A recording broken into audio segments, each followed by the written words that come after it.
அனைவருக்கும் வணக்கம். உங்களை ட்ரேட் மைண்ட்ஸ் கிரிப்டோ யூடியூப் சேனலுக்கு வரவேற்கிறேன். நாம் இந்த வீடியோவில் என்ன பார்க்க போகிறோம்னா, நெக்ஸ்ட் 24 ஹவர்ஸில் எந்த சைடு மார்க்கெட் மூவ் ஆக போது, நாம் எந்த கிரிப்டோவில் ட்ரேட் பண்ணால் நமக்கு மேக்ஸிமைஸான ப்ராஃபிட் கிடைக்கும், அதுக்கு பின்னாடி இருக்கிற ஸ்ட்ராட்டஜி, ரூல்ஸ், டிப்ஸ் இந்த மாதிரி இருக்கிற எல்லா டீட்டெயில்ஸும் நம்ம பார்க்கலாம். ஸோ வாங்க வீடியோக்குள்ளே போகலாம். நம்ம ஃபஸ்ட்டு பார்த்திங்கன்னா பிடிசி இங்கே 60,000 கிட்ட ஹோல்ட் ஆகுமா ஆகாதா, அதை நம்ம முதல்ல அனலைஸ் பண்ணிடலாம். அண்ட் தென் பார்த்திங்கன்னா அதுக்கடுத்து நேற்று நம்ம ஆல்ரெடி வச்சுருந்த கிரிப்டோ சில பேர் நம்ம முன்னாடி நடுவில் க்ளோஸ் பண்ண சொல்லியிருக்கலாம். யாரெல்லாம் க்ளோஸ் பண்ணிங்க, எந்த டைமில் க்ளோஸ் பண்ணோம், அதுக்கான பின்னாடி இருக்கிற டெக்னிக் அனலைசிஸ் நம்ம பார்த்துருவோம். வேறு ஏதாவது இப்போ எக்ஸ்ட்ரா நம்ம குவான்டிட்டி ஆட் பண்ணுறது மாதிரி ஏதாவது கிரிப்டோ இருக்குதா, இல்லை குவான்டிட்டி ஆட் பண்ணலாமா, இல்லை புது கிரிப்டோ, இந்த மாதிரி எல்லாத்தையுமே ஒன்ஸ் அகைன் பின்னாடி பார்ப்போம். வாங்க. ஃபஸ்ட்டு பார்த்திங்கன்னா பிடிசி நம்ம எதிர்பார்த்த மாதிரி இந்த நல்ல மூவ்மெண்ட் கொடுத்தா அப்சைடு மேலே போயிருந்தா டார்கெட் ரீச் ஆகிடுச்சு. இது வரைக்கும் வெரி கிளியர். ஓகே, நம்ம கொடுத்த எல்லாமே மோஸ்ட் ஆஃப் த டைம் 90% எல்லா கிரிப்டோ டார்கெட் ரீச் ஆகிடுது. ரீச் ஆகினது மேலே போய் தான் அந்த சம்திங் கிரியேட் ஆகிடுது. சரிங்களா? ஸோ அதனால் பெரிய ப்ராப்ளமேட்டிக் இல்லை. இப்போ பார்த்தீங்கன்னா இந்த இடத்துல ஆல்ரெடி ஒரு சப்போர்ட் இருக்குது. இந்த சப்போர்ட் பிரேக் அவுட் கொடுத்து தான் திரும்பி கீழே இறங்கலாம். மோஸ்ட் ப்ராப்ளி பார்த்தீங்கன்னா மார்க்கெட் அகைன் திரும்பி மேலே போக சான்சஸ் ஹையர் ஆகுது. திரும்பி அதுக்கடுத்து வேணால் டவுன்ஃபால் ஆகலாம். 1 ஹவரை பார்த்தீங்கன்னா தெளிவாக தெரியும். நம்ம இது வரைக்கும் அனலைஸ் பண்ணி பார்த்தீங்கன்னா கண்டிப்பாக பார்த்தீங்கன்னா மார்க்கெட் அகைன் திரும்பி மேலே போயிட்டு ஒரு புல் பேக் மாதிரி எடுத்து வேணால் கீழே வரலாம். இப்போ சில கொஷின் நான் சொல்கிறேன், நல்லா வச்சுக்கோங்க. இன்கேஸ் மார்க்கெட் இங்கே ஹோல்ட் ஆகிடுச்சுன்னா கண்டிப்பாக பார்த்தீங்கன்னா மார்க்கெட் மேலே போகும், அதில் சந்தேகமே இல்லை. இன்கேஸ் மார்க்கெட் ஒரு இதுக்கு கீழே எக்ஸாக்ட் ப்ரைஸ் பார்த்தீங்கன்னா 58,000 கீழே மார்க்கெட் வர ஆரம்பிச்சிடுச்சுன்னா ட்ரேட் ஆகின்னு இருக்குதுன்னா மார்க்கெட் பார்த்தீங்கன்னா திரும்பி டவுன்ஃபால் போக சான்சஸ் ரொம்ப ஹையர் ஆகுது. ஓகேவா? இது ஒரு ஜோன் மாதிரி நம்ம சொல்லலாம். இப்போ அங்கே ட்ரேடு ஹோல்ட் ஆச்சுன்னா ஓகே, இல்லைன்னா டவுன்ஃபால் தான். அப்படி இல்லையா வாலடைல் மாதிரி நடக்க வாய்ப்பு இருக்குது மோஸ்ட் ப்ராபப்ளி. சரி, நம்ம வெயிட் பண்ணி பார்ப்போம்.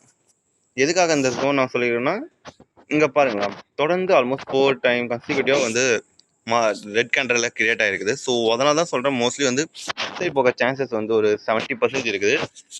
டவுன் சைட் சான்சஸ் கொஞ்சம் கம்மியாக தான் இருக்குது. பட் ஆனால் இங்கே ஹோல்ட் ஆகணும். சரிங்களா?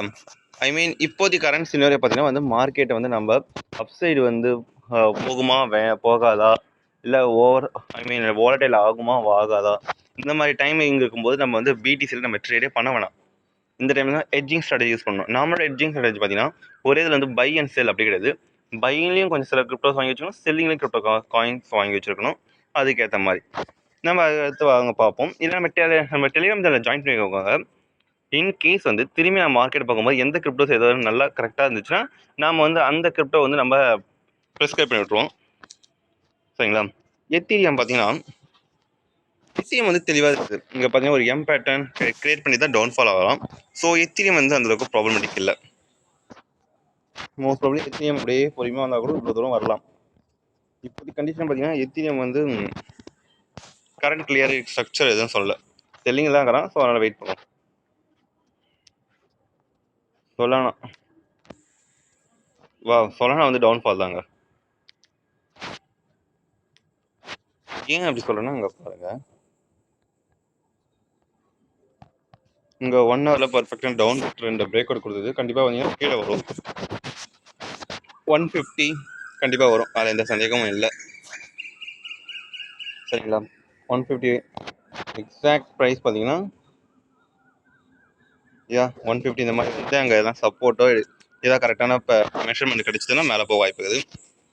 இஎன்எஸ் பார்த்தீங்கன்னா நம்ம சொன்ன மாதிரி டார்கெட் ரீச் ஆகிட்டோம். இதுக்கு மேலே நம்ம ஹோல்ட் பண்ணலாமல் பார்த்தீங்கன்னா எல்லா கிரிப்டோஸுமே பாருங்கள்.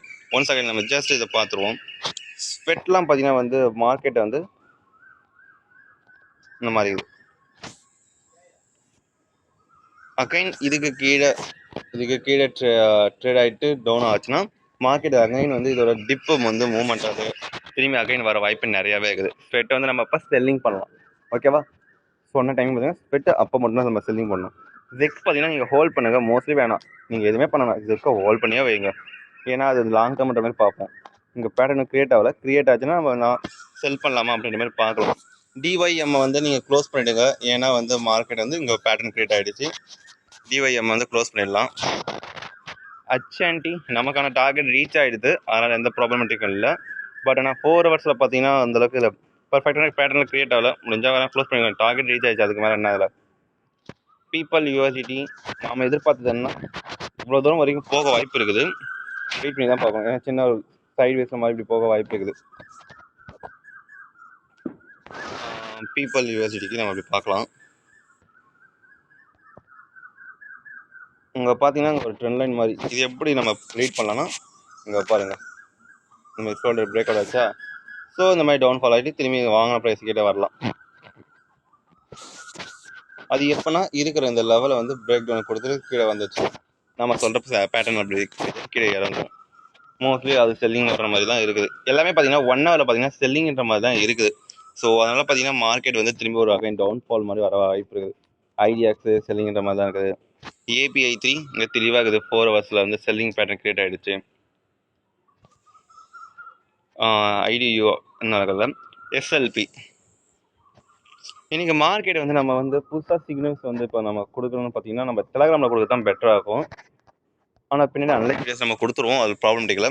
ஏன் வந்து இப்போ பார்த்தீங்கன்னா வந்து திரும்பி இங்கே பார்த்தீங்கன்னா எஸ்எல்பி இங்கே பார்த்தீங்கன்னா ஒரு எம்பேலன்ஸ் தெளிவாக கிரியேட் ஆகிடுச்சு. ஸோ மோஸ்ட்லி பார்த்தீங்கன்னா திரும்பி டவுன்ஃபால் வாங்கின ப்ரைஸ்க்கு வரப்போகுது. பிடிசி பார்த்தீங்கன்னா ஆல்மோஸ்ட் இந்த ஒரு ஒன்ஸ் இந்த 4 ஹவர்ஸ் டச் பண்ணி தான் மேலே போய் திரும்பி கீழே இறங்கலாம். ஸோ இதுவுமே கீழே இறங்க தான் சான்சஸ் கொஞ்சம் ஹையராகவே இருக்குது. மார்க்கெட்டு அதோட ஸ்ட்ரென்த்னஸ் பார்க்க அப்படி தான். நானும் பையிங் தான் போகணும்னு நினச்சேன், பட் இப்போ தான் தெரியுது 1 or 2 3 டைம்ஸ் வந்து இங்கே சப்போர்ட் ரீடெஸ்ட் பண்ணிடுச்சு. ஸோ அதனால் பார்த்தீங்கன்னா செல்லிங் போக கூட வாய்ப்பு இருக்குது. இது எப்போ திரும்பி பையிங் ஆக வாய்ப்பு இருக்குதுன்னா இதுக்கு மேலே போனான்னா ஓகே பையிங் புல்லிஷ் ஆக வாய்ப்பு சொல்லலாம் இப்போதைக்கு condition. But period of time வந்து மாறலாம். ஃபஸ்ட்டு நான் நினச்சிங்கன்னா 70% வந்து பையிங் போக தான் சான்சஸ் இருக்குதுன்னா, எப்போ பையிங் போக நல்லா வச்சுக்கோங்க. இதுக்கு மேலே பையிங்கானா 70% சான்சஸ் இருக்குது. அது வரைக்குமே நீங்கள் பையிங் பக்கம் வேணாம், செல்லிங் பக்கத்தில் இருந்துக்கோங்க. ஏன்னா மார்க்கெட் எல்லாமே ப்ராஃபிட் புக்கிங் பக்கம் போகுது. அதே மாதிரி நல்லா வச்சுக்கோ. ஓவர் அக்ரெசிவான செல்லிங்க்கு போக வேண்டாம். இப்போ இந்த பீரியட் ஆஃப் டைம் என்னன்னு சொல்லுவாங்கன்னா வந்து கன்சாலிடேட் ஃபண்ட் கன்சாலிடேட் டைமிங்னு சொல்லுவாங்க. நமக்கு ஏற்ற மாதிரி நம்ம என்ன வேணால் பேர் வச்சுக்கலாம், விடுங்க. சிம்பிளாக சொல்கிறீங்க, இப்போதைக்கு நீங்கள் எதுவும் பண்ணாமல் இருக்க தான் பெட்டரானது. ஏன்னா மார்க்கெட் வந்து திரும்பி ஒரு அகைன் ஒரு ஸ்ட்ரக்சருக்கு வரட்டும். அப்போ வந்து குவான்டிட்டி ஆட் பண்ணலாமா, இல்லை செல் பண்ணிடலாமா, இல்லை செல்லிங் ஆர்டர் பொசிஷன் வந்து நம்ம ஃபர்தராக கொண்டு போகலாமா, அந்த மாதிரி நம்ம பார்ப்போம். தேவையில்லாத டைமில் நம்ம ரிஸ்க் எடுக்கக்கூடாது, நல்லா வச்சுக்கோங்க. அண்ட் தென் மறக்காமல் டெலிகிராம் சேனல் ஜாயின் பண்ணுங்க, அப்போ தான் கரெக்டாக இருக்கும். இந்த வீடியோ உங்களுக்கு யூஸ்ஃபுல்லாக இருந்தால் லைக் பண்ணுங்கள், சப்ஸ்கிரைப் பண்ணுங்கள். உங்களுக்கு புதுசாக ஏதாவது தெரிஞ்சுக்கணும்னு நினச்சிங்கன்னா கீழே கமெண்ட் பண்ணுங்கள். உங்களுக்கு ஏதாவது தெரியல புரியல அப்படின்னாலும் கமெண்ட் பண்ணுங்கள். இன்கேஸ் உங்களுக்கு வந்து எக்ஸாக்டாக சிக்னல்ஸ் வேணும் அட் த டைம் அப்படின்னு ஏதாவது தேவைன்னா ஃப்ரீயாகவே நம்ம டெலிகிராம் சேனல் லிங்க் இருக்குது, டெலிகிராம் சேனலில் ஜாயின் பண்ணிக்கோங்க. மற்ற சோஷியல் மீடியாவில் நம்மளை ஃபாலோ பண்ணிக்கோங்க, உங்களுக்கு இன்னும் யூஸ்ஃபுல்லாக இருக்கும். இந்த மாதிரி லேர்னிங் டிப்ஸ் நிறையா தேவைன்னா கூட நீங்கள் அதை ஃபாலோ பண்ணால் உங்களுக்கு உடனுக்குடனே கிடைக்கும். உங்களுக்கு யூஎஸ்டிடி வேணும்னா கூட நம்ம இப்போ ப்ரொவைட் பண்ணுறோம். ஆல் ஓவர் தமிழ்நாடு ஃபுல்லாகவே ஃபேஸ் டு ஃபேஸ் அன்லிமிட்டடாக எவ்வளோ வேணால் பண்ணிக்கலாம். பெஸ்ட் அண்ட் லோ ப்ரைஸில் நம்ம ப்ரொவைட் பண்ணிட்டு இருக்கிறோம். நம்ம பல்காக செல் ஆஃப் பண்ணுறதுனால நமக்கு வந்து லோ ப்ரைஸில் எல்லாருக்கும் கொடுத்துட்டு இருக்கோம். ஸோ கீழே நம்பர் இருக்குது, ஸோ அதனால் காண்டாக்ட் பண்ணுங்கள். முக்கியமான விஷயம், உங்களுக்கு வந்து நீங்கள் லாஸ் ஆகிட்டீங்க அப்படின்ற மாதிரி இல்லை, உங்களுக்கு ட்ரேடிங் பண்ண விருப்பம் இல்லை, பட் உங்களுக்கு இன்வெஸ்ட்மெண்ட் டைப்பில் ட்ரேடிங் டைப்பில் உங்களுக்கு வந்து மினிமம் மந்த்லி 10% ரிட்டர்ன்ஸு இல்லை அதுக்கு மேலே கிடைச்சா போதும் அப்படின்ற மாதிரி என்ன இருந்தால் நமக்கு வந்து ட்ரேடிங் பாட் இருக்குது, ஜென்ட்ரா ட்ரேடிங் பாட்டு. அதை பற்றி இன்னும் டீட்டெயிலாக வேணால் நமக்கு கீழே வந்து நம்பருக்கு நம்ம காண்டாக்ட் பண்ணுங்கள். பை.